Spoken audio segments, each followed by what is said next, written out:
The Transport Secretary, Justine Greening, today insisting that a high-speed rail line in England will be built. She's been speaking to the BBC.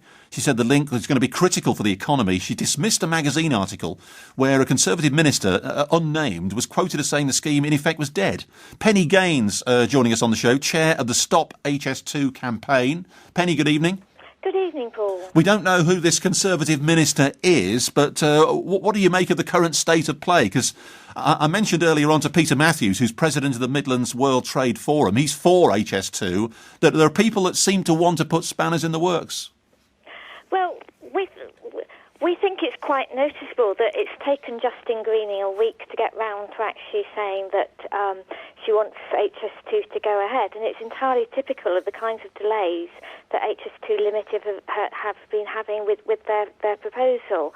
And every time you turn round, it seems like they're delaying again. So there's clearly only a few people like Peter Williams who wants to make sure it goes ahead. That there's not this huge upswell of people all demanding that they go ahead. It's taken Justine Greening a week to get round to saying, well, actually, which suggests to us that there's not a great deal of enthusiasm within the government for HS2. It's a long way off. It's 32 billion, maybe more. There are quite a few people, Penny, in the business community and people generally who feel it would be beneficial to this country. We've got to move ahead with the times. We've got to develop a transport infrastructure. We've got to have high speed too. What are your main concerns against it, apart from the fact that it's going to cost £32 billion or maybe more?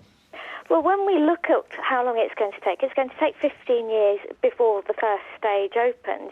So it's not what we need now, it's what we're going to need in 15 years' time. And the kinds of people who will be doing business then are the people who are at school today. And I'm looking at my children, they go on the internet a lot, they've got friends that they make through the internet.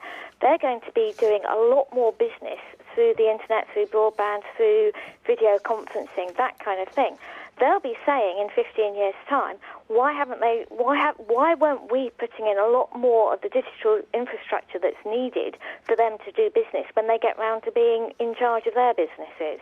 So it's not what we need today, it's what we need in the future. And what we need in the future is going to be the digital technology. So we shouldn't have a high-speed rail link. We should just spend more money on a digital infrastructure, which means we can do more business person to person from offices, even from our homes. Absolutely. I mean, we've got a good rail system at the moment. We've got railways that would be counted as high-speed railways across in other parts of Europe, so we've got a good rail infrastructure. But what we haven't got at the moment is the digital infrastructure that we're going to need. And that's what's being developed. The Department for Transport have got Any Place Working initiative where businesses are actually paying for the infrastructure that's needed. It's going to come. It's going to have that digital structure. And that's the future, not an extra railway line that goes along the same route as an existing railway line. But people will still need to travel around this country, won't they? Yeah, there'll still be some travel, but it's what the total amount of long distance travel is falling. So if you look at the amount of travel that people are doing, if you add in the amount of travel on roads and by air and so on, the amount of long distance travel within Britain is actually falling. You believe the government should scrap it? Absolutely.